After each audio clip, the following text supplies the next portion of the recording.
My mother always said life is like a box of chocolates. Nah, that was a different mom. My mom always said, with the wrong one you can't do anything right, and with the right one you can't do anything wrong. You know, mindsets like the one my mom told me can be incredibly impactful at helping us deal with difficult situations and strong emotions that inevitably go with love and romance. This video is all about how to think about love in order to become more successful in any romantic situation, as well as lessen the pain of heartbreak. But what I'm most excited about in this video is that we'll first talk mindset and then apply it to real life situations.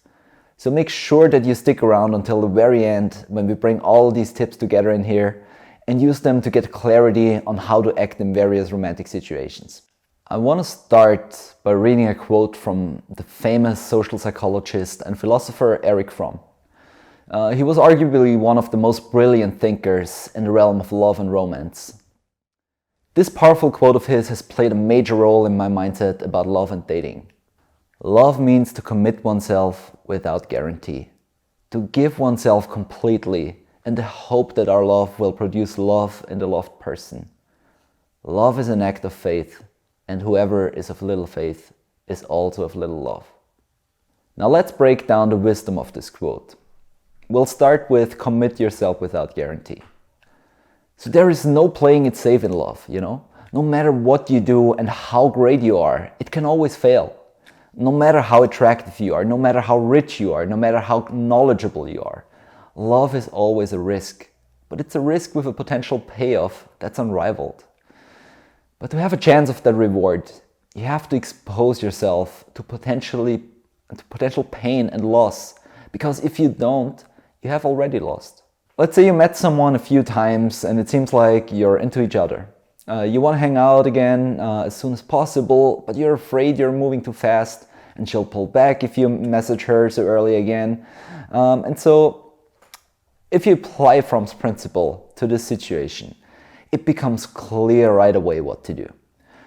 You should reach out to her and tell her that you enjoyed her company and want to hang out again. Even if there is the risk of her feeling like it's all happening too fast. You have to commit yourself without guarantee and hope that she will like it and that she feels the same. Because just imagine the other way. You don't message her and she thinks you aren't interested and takes more distance as a result, and you do the same. I think you see where this is going, you know? Imagine losing someone because of a misunderstanding compared to losing someone after you did what you could, but compatibility just wasn't there.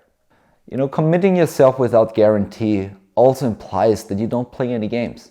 Let me repeat that. You don't play any games. I'll drive home this point with a brilliant quote by Carl Jung. Where love rules, there is no will to power. And where power predominates, love is lacking. The one is the shadow of the other. You can also think of it as the golden rule of love. In essence, you know, how would I wish the other person acted? Ask yourself that. And that's how you should act yourself. And yeah, maybe you'll get hurt, but that's the price of love. Nothing worth having comes easy, and love is the most precious thing in life. I think we'll all agree on that. So let's move on to faith. Faith, well, let's illustrate it with an example. And a great example to illustrate faith is cheating. Let's say you are with someone who cheated in the past, and you know you're constantly suspicious of them maybe doing the same to you. And so, you know, your suspicions will make it much more likely that they will get tired of your jealousy and end up cheating. This is called a self-fulfilling prophecy. If you are with someone, you have to expand them your full faith, no matter their past, no matter your past. You have to start with all the faith in the world, or you'll never even give it a real chance to begin with. You know, faith means trusting in someone else in the present. So you don't hope and pray that your partner won't cheat. You take it as a given and operate under the assumption that they will always be faithful until there is undeniable reason to believe otherwise. So what if you're controlled by strong emotions that make it super hard to have faith?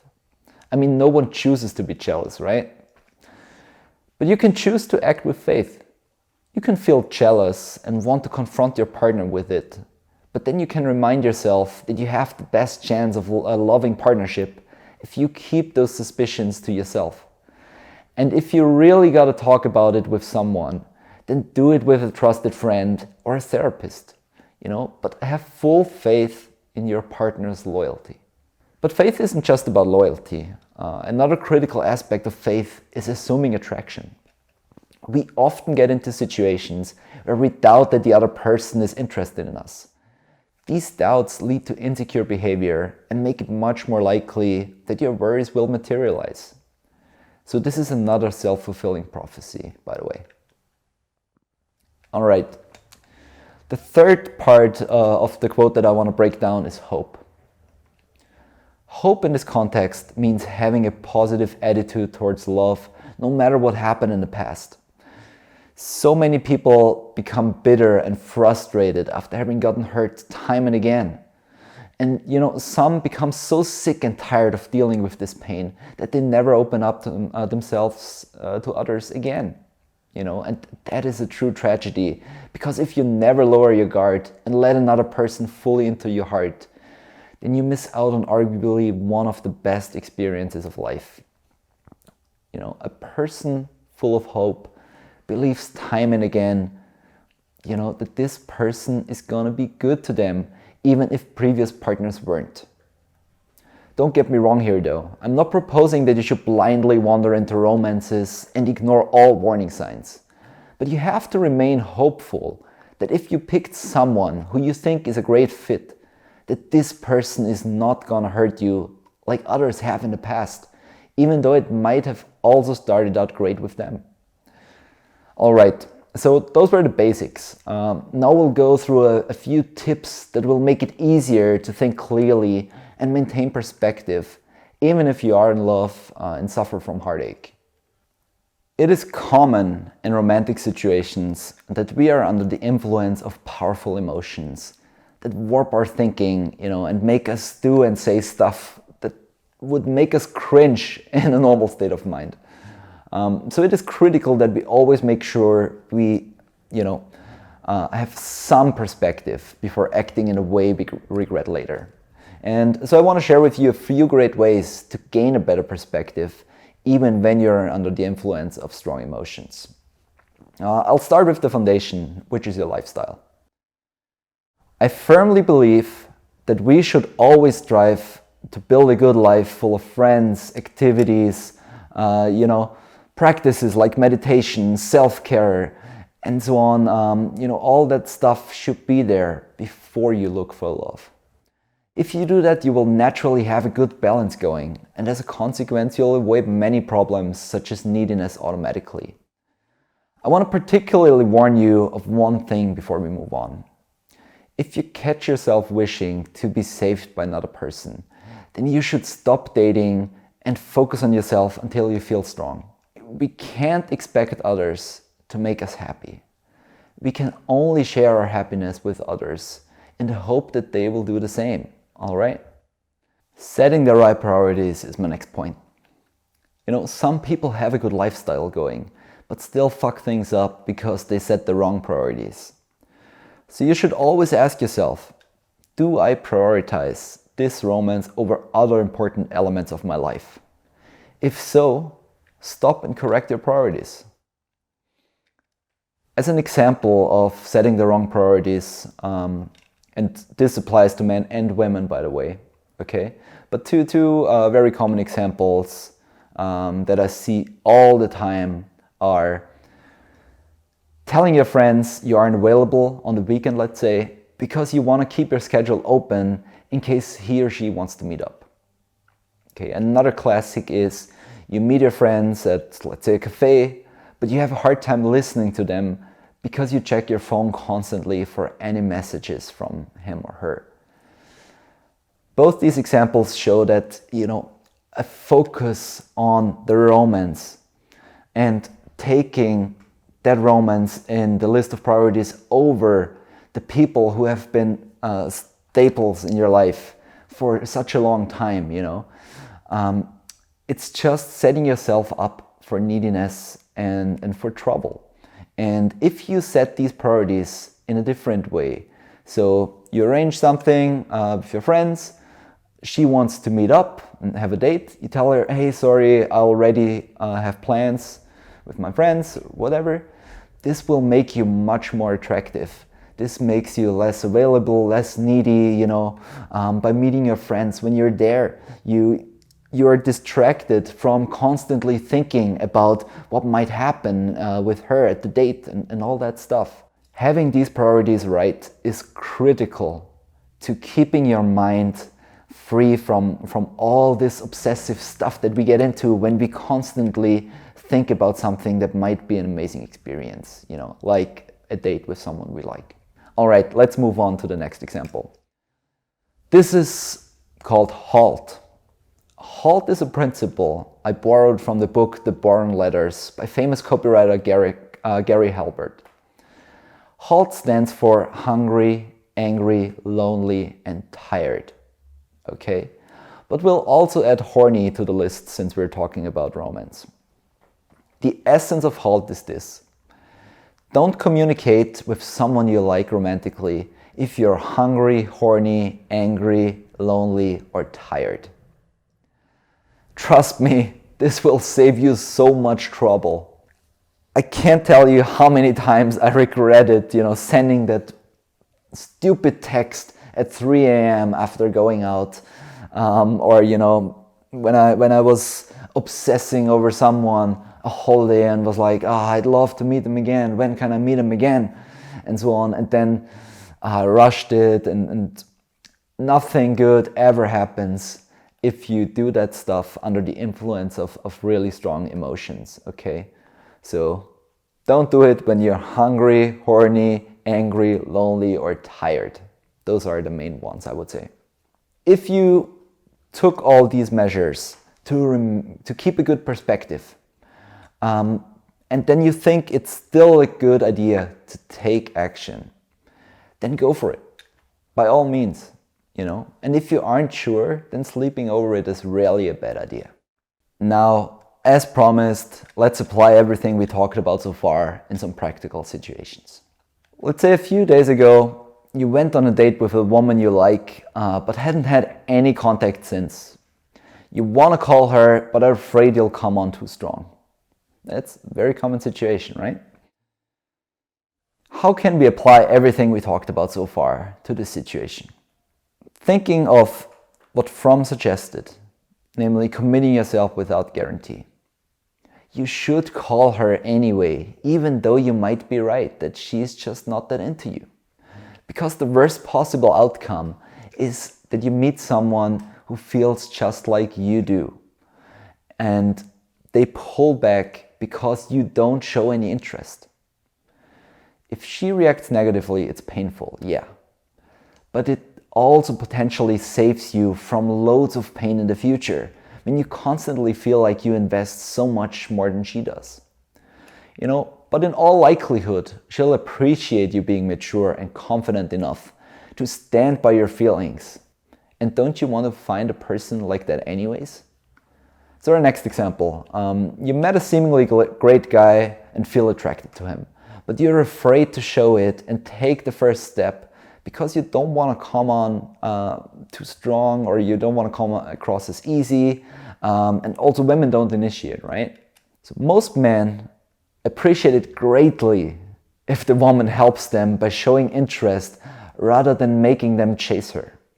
Men always have to take the first step, and it's so incredibly uncomfortable for most of us that it's not just welcome but highly attractive if a woman does take a step in our direction as well.